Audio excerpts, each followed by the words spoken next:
up with me having a solo seat? At my sister's wedding, I found myself seated alone, and when I asked her mother-in-law about it, she smirked delightfully before responding. Oh, was that the case? But it's okay. Middle school graduate is a disgrace to the family. Mary always had a way of putting me down. Others around us started paying attention, making me feel even more out of place, and I felt unbearable and looked down with shame. What do you even know about Eddie? And you don't know who my brother is? Then, my sister Michelle showed up, and the situation shifted. My name is Eddie Smith. This year, I turned 42. Ever since our parents died in a car accident when we were little, Michelle, who is a year older than me, and I were raised by our grandparents. We felt vulnerable without our parents, but our grandparents showered us with love, so we never felt alone. However, since our grandparents were elderly, I decided to work as soon as I graduated middle school. Are you sure you don't want to go to high school? You don't have to endure that. You should at least go to high school, don't you think? Despite what my grandparents said, having seen them struggle to support us, I couldn't bring myself to continue with my education. Yeah, thanks. But I don't really have a dream right now. I think it's fine to work and figure it out along the way. I did dream about going to high school, but my desire to give back to my grandparents was stronger. Plus, I wanted to start working as soon as possible for various reasons. One of them was Michelle. Though she is only a year older, we spent our childhood almost as if we were in the same grade. Part of the reason I decided to work after middle school was to help make her dream come true. Since she was little, she wanted to be a doctor and was working hard towards that goal. Seeing her like that, I wanted to save our parents' inheritance for her tuition and tried to spend as little as possible. Are you enduring it for me? No, it's not like I have a dream like you.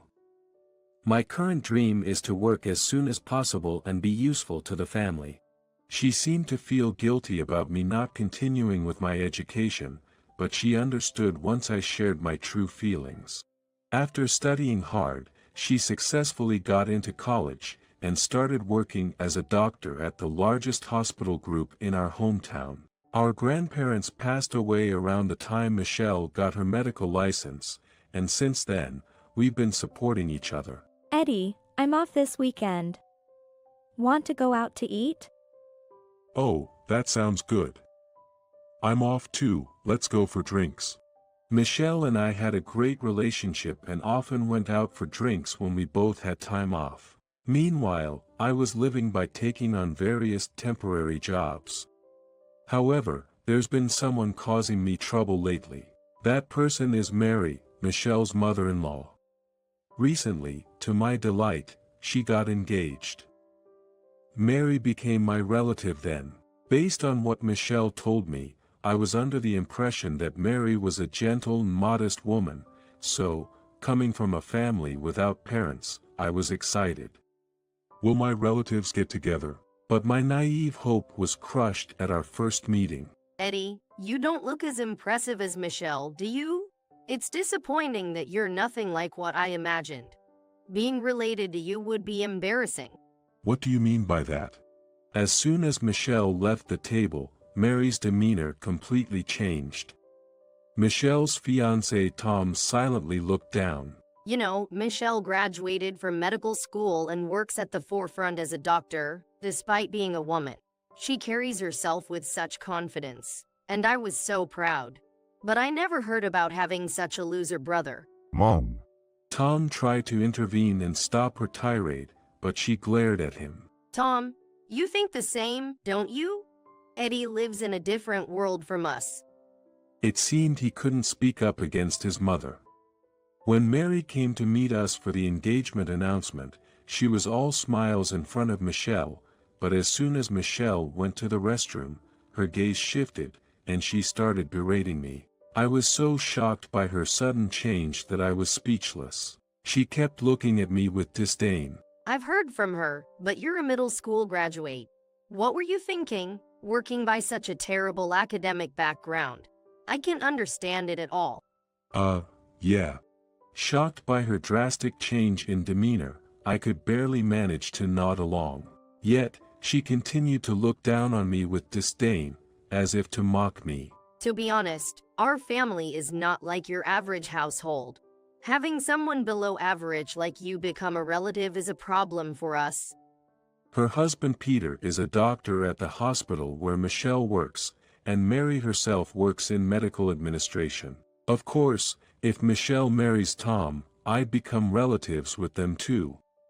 But my educational background shouldn't matter, right? However, it seems Mary doesn't think so, constantly imposing unreasonable demands on me. If people found out that I'm related to someone who is a middle school graduate, they'd laugh at me, wouldn't they? So, could you cut ties with Michelle? That's my condition for agreeing to the marriage. I never expected to be insulted like that when they came to announce the engagement. Especially since Michelle had told me beforehand that she was looking forward to meeting me. How did things get so messed up? I felt embarrassed for having the hope. It'd be nice to have good relations with them. Maybe she couldn't say she disliked me in front of Michelle. Being spoken so ill of, I couldn't help feeling bad. Michelle and I are the only blood relatives we have. It's not like we can just cut ties so easily. Our conversation was cut short as Michelle returned. Throughout, Mary glared at me with a ferocious look. Even afterwards, when Michelle wasn't around, she kept making snide remarks, but since we don't live together or see each other often, I managed to endure it. If we don't meet, there's no involvement. Thinking so, I didn't object to their marriage. Since then, Mary has been coming to my house, urging me to cut ties. I want to maintain a good relationship with Michelle, the only family left for me. Ideally, I'd like to get along with Mary too. However, it seems she can't accept me. Why do I have to deal with someone with such a low education like you? I really dislike people who take the easy way out by not going high school. Being judged solely on my educational background makes me bristle. Then one day, Michelle told me the wedding date had been set. Although I didn't want to see Mary, I couldn't miss the wedding as it's a family event and her big day. I prepared with a heavy heart, and the day arrived. The wedding, attended by hospital staff, was fairly large, and the bride Michelle had gone ahead to the venue for preparations. I decided to head to the venue earlier than the time she had told me, just in case. Upon arrival, I saw Mary greeting someone who appeared to be a hospital executive near the reception. As I approached to register, the staff apologetically told me, "I'm afraid, but you've been seated alone." The seating chart showed me at the very back, alone. What is this? A solo seat at a wedding reception was unheard of. Michelle had told me I'd be sitting with her friends since I was the only family member on the bride's side. As I was talking to the staff, Mary approached. Dressed in formal attire, she looked more intimidating than usual, making me instinctively take a few steps back. Eddie, you're looking quite shabby today. Couldn't you even prepare proper attire for a wedding? She scanned me from head to toe. Her gaze was as judgmental as the first time we met. Mary, what's this about me being seated all by myself? Do you know anything about it? As I asked, her lips curved into a pleased arc, and she told me. Oh, was that so? But it's all right. Being a middle school graduate is a shame to the family. People around us started to pay attention, making me feel utterly out of place, and I couldn't help but look down. You wouldn't want to ruin your sister's big day, right? Just having someone like you here makes it unpleasant. If you understand, could you please leave now? But I've been looking forward to this day. Please let me celebrate my dear sister. Stop making a fuss. I told you to leave. I didn't invite such an unaccomplished person like you. We don't need a shabby middle school graduate here. Such an uneducated person like you is better suited elsewhere. While I endured her continuous insults with biting my lip, she got even more heated as she went on. Well, if you insist, sit alone and lonely at the far end. She let out a loud laugh, and no one stopped her. Filled with the desire to flee, I had no room to argue. After all, I never once thought of you as family. It's audacious of you to attend the wedding in the first place. There shouldn't even be a seat for you. Michelle has always said I'm an important part of her family. Therefore, I've made an effort to value the people who become part of her family as well. Nevertheless, that treatment was too much. To be scorned just because I'm less educated is something I refuse to accept from them. Silently, I vowed to cut ties with Mary. Eddie, you arrived early. Unaware of my resolve, Michelle approached me. However, before I could say anything to her, Mary cut in and spoke to her. Michelle, why bother with such a failure of a brother? Let's enjoy ourselves without him. Maybe your brother should just go home. Mary, what do you mean? There's no need to pity someone with such a low education. You're part of an upper-class family now, unlike him. It's time to wake up to that reality. Her attitude was still refusing to acknowledge and despising me, which left me speechless with astonishment. Please stop saying bad things about Eddie. I could become a doctor thanks to him. What? I'm saying this for your sake. What do you even know about my brother? And do you not know who he is? What are you all doing? Shouldn't you be getting ready? It's a celebration today. Stop causing a scene. Peter arrived upon hearing the commotion and scolded us. Just because of him. Mary wanted to blame me for everything. Desperate, she tried to argue to him that I was at fault. Then, Dr. Williams, the director of the hospital, approached me. Good afternoon, Eddie. Thank you for the other day.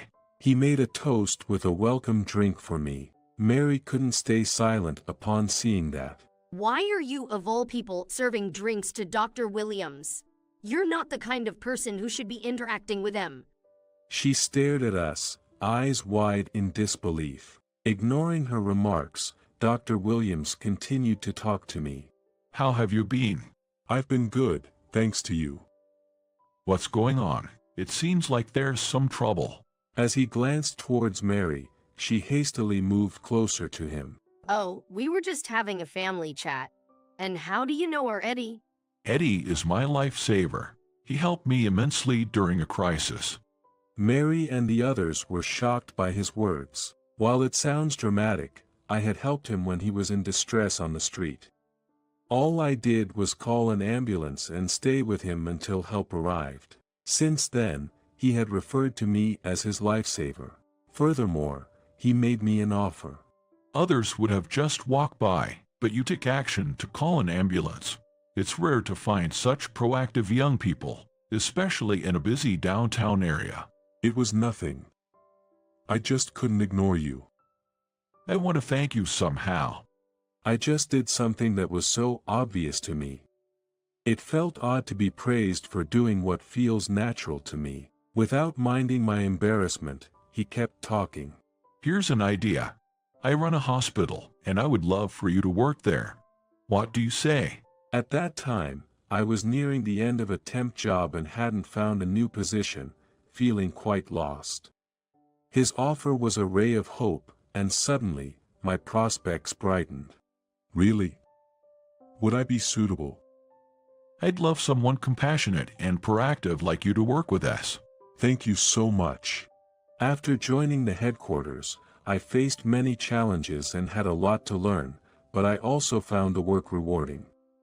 I had been self-teaching and obtained various certifications, including medical administration and secretarial qualifications. Those certificates helped me secure a position at Dr. Williams's hospital, contributing as a doctor's secretary. He always looked out for me, and I did my best to meet his expectations. Meeting him changed my life. He was the one who saved my life. My brother was indeed very grateful for your help. Michelle expressed her appreciation to him. No way. My lifesaver's sister was a doctor at one of our affiliated hospitals. I was surprised when I found out.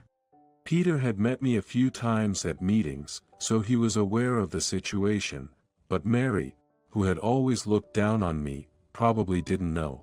Hearing about my relationship with Dr. Williams, she opened her eyes wide in shock. What the hell? A middle school graduate like him becoming an executive secretary at the headquarters? Impossible. Hearing that I was working at the headquarters, she was visibly stunned. Right. This man must be deceiving everyone. Even his ability to speak German is just him showing off, saying whatever comes to mind. The headquarters is a place where only the elites from various affiliated hospitals gather. Essentially, it's a gathering place of the group's top talents. Mary couldn't believe that someone they had dismissed as a middle school graduate was in such a position. Until now, she hadn't openly spoken ill of me in front of Michelle, but today, it seemed she didn't have room to be so cautious. Even in front of anyone, she repeated words that insulted me. Dr. Williams was quick to respond to her words. Oh, so are you saying that I'm lying? That is. Mary was visibly shaken by his question. Frankly, I don't judge people based on their educational background. Indeed, Eddie has been demonstrating his capabilities adequately at the hospital.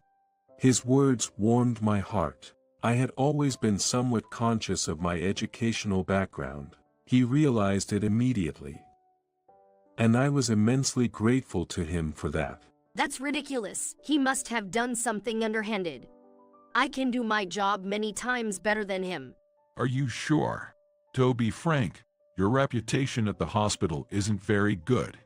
Several medical administrative staff have resigned because of you, haven't they? That's not my fault. Those girls just didn't have the grit. Surely you have been deceived by this man. He's good at nothing but ingratiating himself with others. Such a repulsive man. Under Mary's continued uproar, Dr. Williams coldly retorted. Then, is the misuse of funds at my affiliated hospital also a mistake? His firm statement silenced the atmosphere. Extravagant entertainment expenses, leisure costs. You claimed they were legitimate amounts to the accounting department, but what's the real story? Suddenly, Mary were at a loss for words, showing clear signs of panic. I had heard rumors at headquarters that there were numerous incidents of financial discrepancies and mismanagement at the hospital where Michelle and Mary's family worked. But there was no evidence, and the headquarters staff were troubled. The investigation seemed to have been inconclusive. I never imagined Mary and her family could be involved. That's... Or, Peter, was it your directive? Peter shook his head firmly. Listen, Peter. The expenses for supplies have skyrocketed recently. It was just a little over on miscellaneous expenses. Mary looked desperately at him. He firmly stated without even glancing at her. No, I have never issued such directives. I will conduct a thorough investigation on my own from now on. His stern words changed the celebratory mood of the wedding. Mary clung to his, with tearful and finding herself in a desperate situation. Peter? What? If you haven't done anything wrong, you shouldn't have a problem with an investigation, right? No way. Just this once. Please forgive me. Tom, please help me. Mom, I've always listened to you. But from now on, I want to become a great doctor on my own.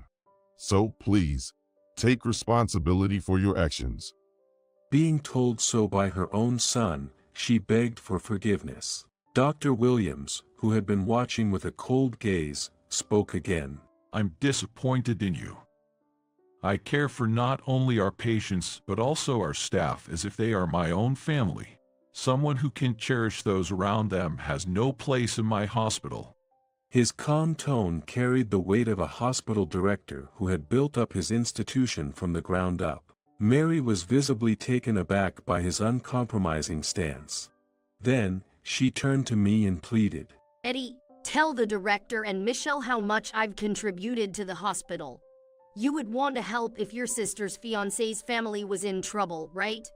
Her attitude, emphasizing family only when it suited her, only drove my feelings away from her further. I had been patient, considering her part of my important sister's family, but seeing her trying to use my sister for her own protection, I reached my limit. I've never been considered family by you. You've ridiculed me for being a middle school graduate. What about your character, mocking someone's education while not doing your job?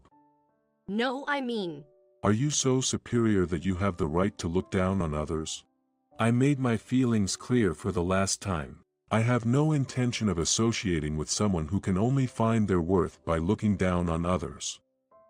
I don't care about you anymore, so please do whatever you want. Standing behind me, Michelle nodded in agreement.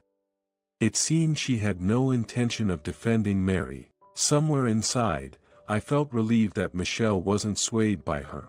what will become of me now? I don't care. Someone as low class as me is unrelated to high class folks like you. As I let out all my frustrations, she collapsed onto the floor. The wedding, marred by Mary's misconduct, proceeded without her. Afterward, at Dr. Williams's behest, Mary was dismissed from the company. Furthermore, during the divorce proceedings between Peter and Mary, an affair between she and a male nurse came to light. Fearing her downfall will have an effect on his career, the male nurse confessed to Peter, which exposed her infidelity. That was the final straw, and their divorce was finalized. Mary was sued for compensation and ended up destitute. The reason for her dismissal was, of course, embezzlement of funds. She had been claiming her personal expenses as official entertainment costs. With that incident becoming public, her selfish behavior at the hospital came to an end. Without an income, she now lives alone in a small apartment, working part-time. Michelle apologized to me, promising to cut ties with Mary. Even now, I often have light-hearted conversations with Dr. Williams amidst our busy work schedules. Hello, Dr. Williams. Hi, Eddie. Working hard today. Valuing family and being grateful to those who support me at work, I continue to give my all every day. It was already getting dark, and there were few people around. She kept looking down, gradually leaning forward. Wait, don't do it. I couldn't help but hold down the body of the high school girl. My body moved before I could think, and though I was surprised at my own actions, she seemed even more startled, tensing up. Seeing her reaction, I found myself speaking without realizing that I was speaking. Why give up on living at such a young age? You can still turn things around. My name is Michael Thompson. Just an ordinary office worker. Soon to be 30, entrusted with responsibilities at work, and supposed to be at the most motivated period of my life. Generally speaking. However, I can't find hope in life. Instead, I feel disappointed. I can't get motivated for anything, including work. I don't feel hungry, so I don't feel like eating, and lately, I've been somewhat insomniac. I can tell I'm getting more haggard day by day, and looking in the mirror, I can hardly recognize myself. Seeing me like this, my boss and colleagues at work got worried, and I'm currently on a leave of absence. It wasn't like this until recently. I used to look forward to the future more than anyone and felt happy. There's a reason I ended up like this. Last year, I married Ashley, my childhood friend who lived next door to my parents' place. Since both of us were only children, we spent a long time together, playing and growing up like real siblings. So, we weren't in any relationship. Even as we reached the dating age, we had other partners and even went on double dates after introducing our partners to each other. But once I started living alone in the city for work, I found myself thinking of her all the time. I thought I was just lonely because she was always so close before. She worked locally and lived at her parents' place, so going back home and seeing her was something I looked forward to. She always greeted me with a smile, and seeing her face made me feel truly at peace. They say you realize what's important when you're apart, and it was true. I realized Ashley was what mattered to me. When I told her this, she said she felt the same way. And so, we got married. We had happy days for a while. She quit her job and moved into my condo, and we began our life as newlyweds. Just having her there made me able to work hard no matter how tough the job was. I wanted to see her happy, to do something for her. I thought only of her. Having been together for so long, she knew what I liked and what I wanted, comforting and healing me when I came back from work. We wanted kids in the near future. I wanted as many children as I could have with her. I was envisioning a happy future. But it shattered all of a sudden. One day, she died in a car accident. Since then, it's as if my heart disappeared along with Ashley. These days, I wake up with nothing to do. I can't find the will to do anything, and since I'm on a leave of absence, I don't have any plans to go out. Working could distract me somewhat, but having nothing to do makes me feel even more depressed. Wandering aimlessly around the city has become my daily routine. I need to live, but with no income during my leave, I've reluctantly been dipping into my savings. Today, after withdrawing money from the ATM and taking a detour on my way home, I happened to see a high school girl standing on a bridge. She was looking intently at something below the bridge with a serious face. On closer inspection, her uniform was covered in mud. Moreover, it seemed wet. She appeared troubled. I couldn't take my eyes off the high school girl, who reminded me of Ashley in some ways. It was already getting dark, and there were few people around. She kept looking down, gradually leaning forward. "Wait, don't do it." I instinctively held onto her body. My body moved faster than I could think, and although I was surprised at my own action, she seemed even more startled, her body tensing up. That reaction made me blurt out without thinking. "Why give up on life at such a young age? You can still turn things around, can't you?" Carried away, I found myself scolding her. "It's okay to run away if it's too hard, or to ask someone for help. Staying as you are now will only keep you in pain, right? Who would be happy about that?" After saying that, I realized something. Wasn't I actually talking about myself? Since Ashley's gone, it felt like my soul had left me too. Was I looking for someone to say these words to me, struggling to accept her absence and overwhelmed by my own feelings? The girl seemed so lost, looking up at me with wide eyes. Being yelled at by a stranger must have been scary. I'm sorry for suddenly raising my voice. Thanks to you, I feel like I've managed to sort out my feelings. I hope you can face forward and live your life too. With that, she silently nodded. Her uniform was in fact dirty and wet. Looking closer, her face was also dirty, and she was in a miserable state. I pulled out my wallet and handed her all the cash I had just withdrawn. "Use this to buy something you like, and cheer up." What? This much? I can't accept this. She was surprised and tried to give it back, but I insisted. "It's okay. You helped me too." And I pushed the money into her hands before walking away. I tried to help her, but she helped me instead. I hoped the money would be of some help to her.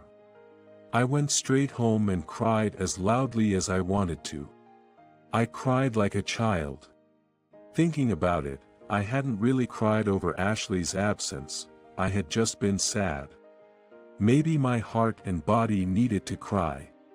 Suppressing it might have been what was causing me so much distress. I cried so much I felt drowned in tears. I cried until I was so exhausted that I fell asleep. The next morning, my face was a mess. My eyes were red and puffy, and I felt incredibly sluggish the moment I woke up. However, my heart felt a bit lighter. Until now, I had lost interest in everything and felt like I had lost my heart, but crying seemed to have helped me sort out my feelings. I think I've finally accepted that Ashley is gone. She may have left me, but she will always be in my heart. If I keep mourning, she would surely be sad too. If I smile, she would smile with me. Taking a bath, shaving, and eating made me feel a bit better and more energetic. I've mourned and suffered enough. Of course, things won't go back to how they were immediately, but now I need to accept and move forward. After much thought, I decided to return to my hometown to live. I chose to live where I spent so much time with Ashley, keeping her in my heart. I showed up at my company a few times after taking a leave, but everyone's pitying looks and their tiptoeing around me made me uncomfortable, and I eventually decided to resign. Months after returning to my hometown, I rented a condo near my parents' place and lived alone. In the countryside, job opportunities are scarce, and I'm currently working at a small local factory. Honestly, the pay isn't great. Moreover, due to the economic downturn, the factory only operates half the week. Which means my salary is reduced accordingly. Well, I'm alone, and I have some savings, so I won't struggle for a while, but I might need to look for a proper job eventually. Before, I would have panicked and started job hunting immediately, but now I think this gives me time to face Ashley's loss and reevaluate myself, thinking about the future. When she was here, we were both busy with work, rushing through each day, but maybe we should have spent some time relaxing together, sharing our time. I still think about her all the time, but my heart is at peace because I've managed to sort out my feelings and accept the loss. Then one day, when I came home from work, there was a car parked in front of my condo. It was a foreign luxury car, not commonly seen around here. A man in a suit, who appeared to be the driver, was inside. I wondered whose impressive car it was when the door opened, and a girl stepped out. Hey, I've been looking for you. I wanted to thank you for that time. Upon closer inspection, it was the high school girl I had helped on the bridge. She looked completely different from that day, dressed appropriately for her age and quite cute, so I didn't recognize her at first. Her name is Sarah Smith. A 12th grader. Then, an elderly lady poked her head out from the back seat of the car. It seems like she is the girl's grandmother, and was accompanying her to visit me. Standing outside chatting felt awkward, so I invited them into my cramped, messy room. They didn't seem to mind the clutter. When I asked how they found me, it turned out my business card had been wedged in the bundle of cash I gave her. The company on the business card was a company I had previously worked for, so I guess they asked for my address through my parents' place, which was my guarantor, and came to visit me.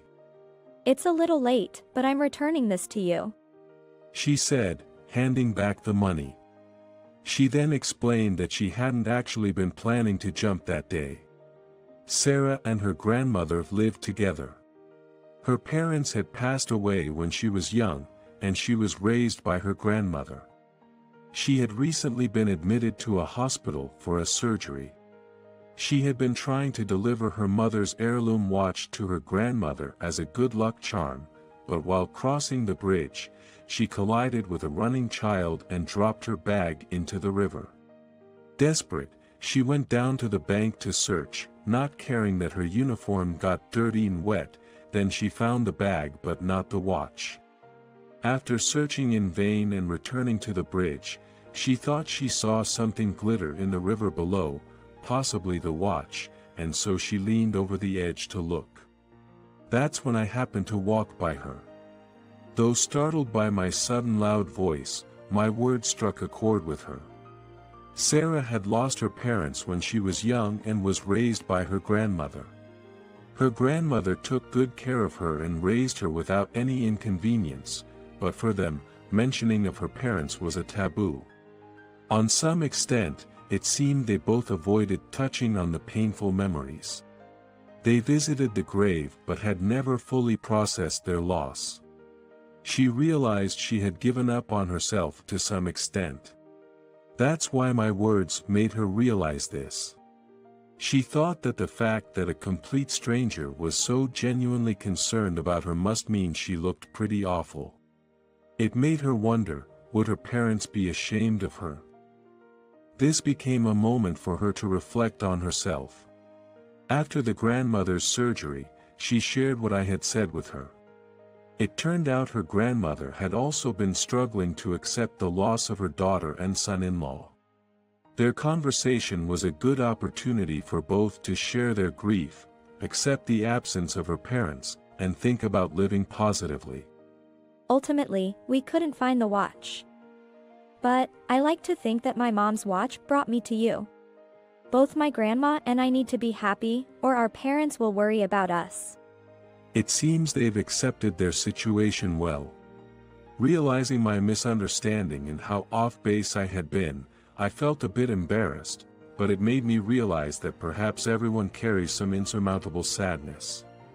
I realized that everyone is facing it while still looking forward for their future. I think to myself, even if left behind by Ashley, I am not alone. By the way, I heard you've quit the company, which was on your business card, said her grandmother. I briefly explained my situation and mentioned my current job at a factory that might be closing down soon. She then invited me, saying, Would you consider coming to work with us, as a way to repay for your kindness? It turns out Sarah's family has been running a large hospital for generations, and currently, her grandmother holds the management rights. The grandmother herself used to work as a nurse. Sarah's parents were both doctors, making it a family of medical professionals, and Sarah herself is aspiring to be a doctor. They have a care facility attached to the hospital and offered me an opportunity to work there. The people at the care facility have lived long lives, which means they carry a lot of pain and sadness, and many haven't overcome their struggles. The grandmother suggested that my ability to empathize could support many who have lived through much pain and grief. Though the job was unfamiliar and daunting, I accepted, thinking his might be fate. I soon started working at the care facility. Caregiving is a job full of responsibility and importance, and it seems to suit me. Right now, I'm working hard and studying diligently every day. I hope to assist the elderly in overcoming their challenges and sharing in their journey of acceptance. I realized the importance of sharing burdens and supporting each other through difficulties. I want to live in a way that would make Ashley proud.